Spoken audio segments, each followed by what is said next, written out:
So here's the new 2020 Volvo VNR. This is the new truck the Davnik fleet is switching over to.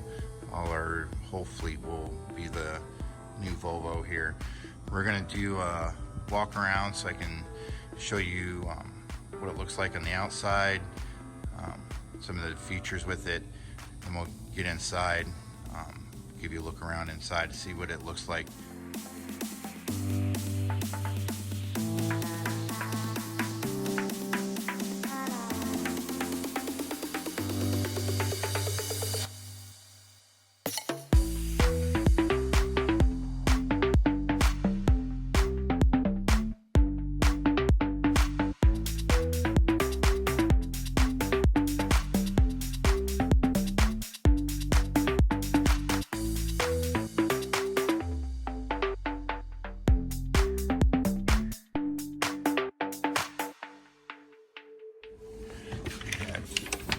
Storage in here. This is where your water tank, where you fill for the water tank, and then the S bar is over there underneath this cover here.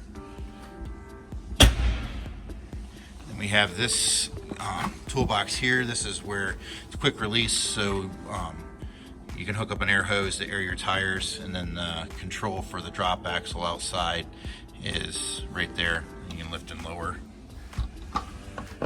They move the fuel tanks back on the newer models, so it gets more of the weight back here towards the drives and the drop axle instead of having it up front.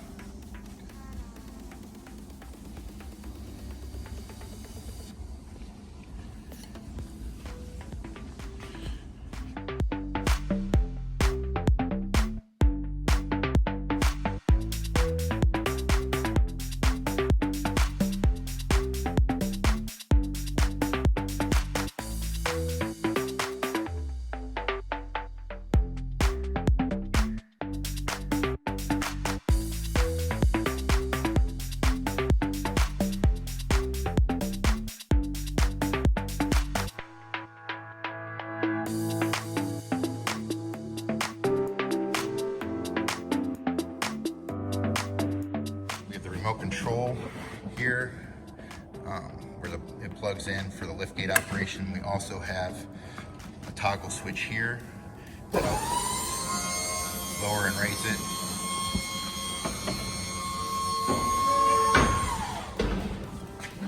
Pull it out. And then you got the other half. It just folds right on out.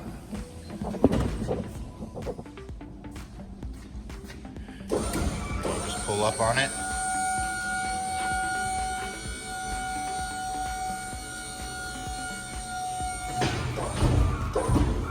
There she is. And then if you have a pallet, when you unload it, you have these pull out on the little stopper, push in, and then this comes up. This will keep the pallet jack from sliding off.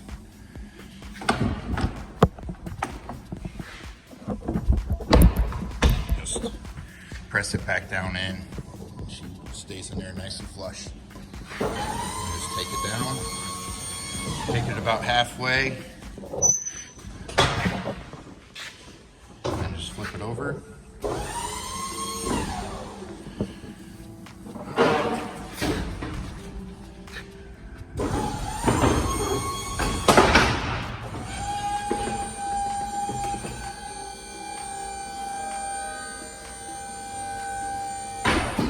There you go, that's it. It's a pretty simple operation there. This is the control box here for it. The only thing I've ever noticed with these, if they ever decide they're not going to work, you can see if you pull these clips off here and you open this up, there is an inline fuse right here.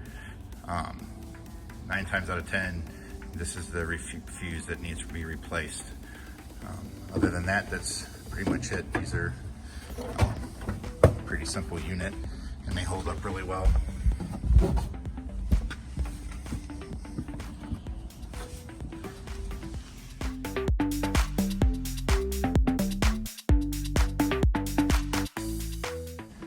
First we got this cabinet here. This This is where we got the water pump here in the corner, so that's a lot easier to get to now. The Magnum Inverter is now in this cabinet here, and then of course the triangles are here, and then that's the heat and air conditioning unit for when the truck's driving down the road for the sleeper. Nice cabinets they've got now. These are real easy latch, opens and closes, and then shut really good. This is the cabinet under the sink here. This is where see the drawers are all right there, so you still have this whole area. The one thing nice that they did change on these, it doesn't have the lip anymore, so this is just a flat open right into the sleeper.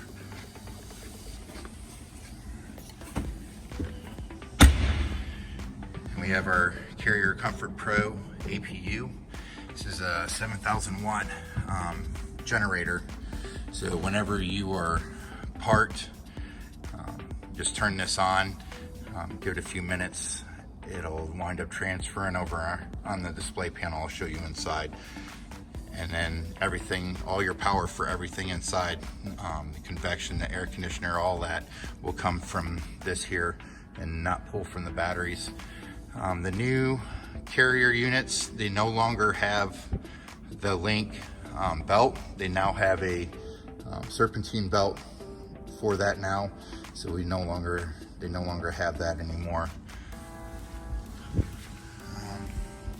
This does have the security sensors for the lane assist and to let you know if somebody is in the lane when you go to get over.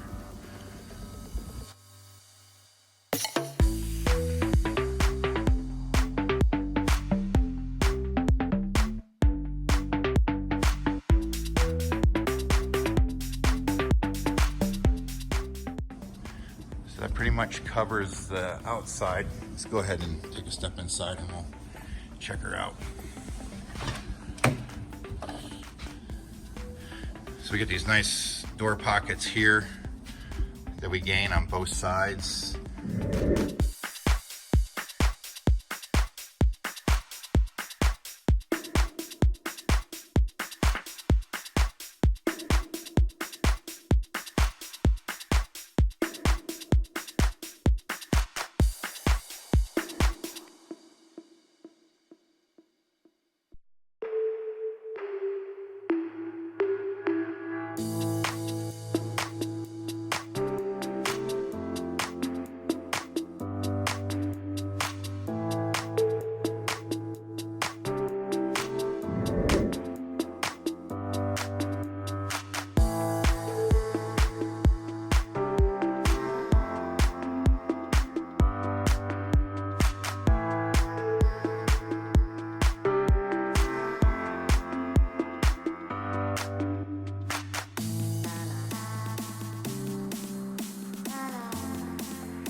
Of course, your trash control, hill assist, this dumps the suspension here. This is something new they're doing for the lift gate, so it just doesn't stay on all the time. This shuts the power on and off, so when you go to use the lift gate, you just flip it up here, the light will light up red. This is the inside switch for the tag axle. This here will drop and raise the tag axle.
control for the S-bar, the control for the max air.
Have the transfer switch and of course the breaker panel for all of the fuses and the breakers for everything inside the truck.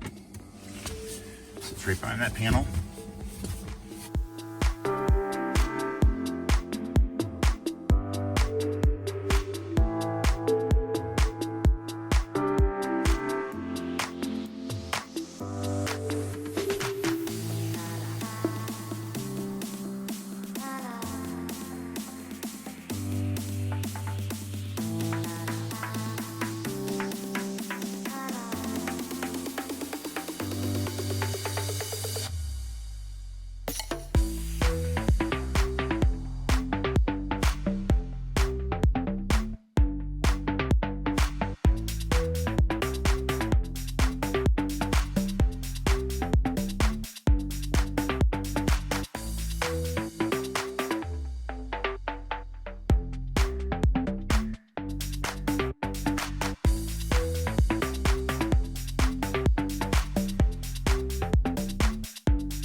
And then all the rest of the controls. You've got, of course, the water pump as like before, your rope lighting, the Magnum Inverter. This is a control here. It lets you, so you turn the inverter off, it'll shut everything off on here. So when you go to park and you turn the APU on, turn this on here, you're going to go ahead and turn the inverter switch to where it shows off.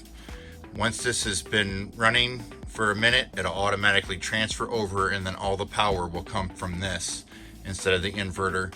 If you leave the inverter on with this running, essentially all you're doing is this is just trying to keep the batteries charged, and you'll wind up running the batteries down. It's a lot harder on the batteries because then all the power is being drawn from there.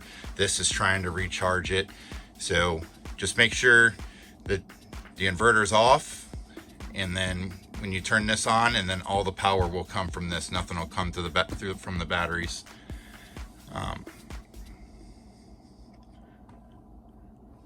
But then when you're driving down the road, you just turn the inverter on, and then everything will come from this. Of course, you got your shore power when you plug it in, so then all your power will then come from, if you're at a campground and you have it plugged in, or if you're at home, then all the power will come from that and not from the batteries or the controller. And then this is the controller for the rooftop AC. You can turn this on here. It has fan settings, so you can turn it to low or high, and then of course your AC, but for low and high and auto, you can set the temp on here and it'll automatically kick on and off. This will only work if the APU is on. And then the rest of your controls, this is for when the truck's moving down the road and the person in the back wants to set the temperature separate. You have the ACs down, the heat up, and then the fan control switch, and then you can have a temperature knob. So if you don't want it so cold, you just want it kind of medium, you can switch it here. It'll kick on and off and push the air out. And then you've got your ceiling light, you can switch here, and then the puck lights here. And then the only other control for the lights is the one above the sink. It's just a little toggle switch there. But that pretty much does it for in here. Like I said, the sleeper's bigger. You don't have the huge transition, because the nice thing about the cab is it's got the nice flat floor to it. You don't have the hump in the floor, and the transition from the cab to here, you just have, you know, this 1-inch little lip instead of before where it was a 3 to 4 inch lip in between the two. So that pretty much does it for the inside of the sleeper and the cab of the truck and around the walk around the outside. Hope you all enjoyed it, and definitely if you are a husband and wife team and you're looking for a truck, this is, like I said, this is what the Davnik Corp fleet at Tri-Hours. This is what we're switching over all our Freightliners to. So this is probably one of the top of the line trucks out there on the road. The seats, any of you who have sat in a seat for 11 hours, it's probably the most comfortable seat you will ever sit in. Not to mention the way this rides. I've drove a lot of different straight trucks, and Volvo, hands down, it's got to be the smoothest riding straight truck out there. Yeah, so that pretty much wraps it up. Hope you enjoyed the video, and see you all later.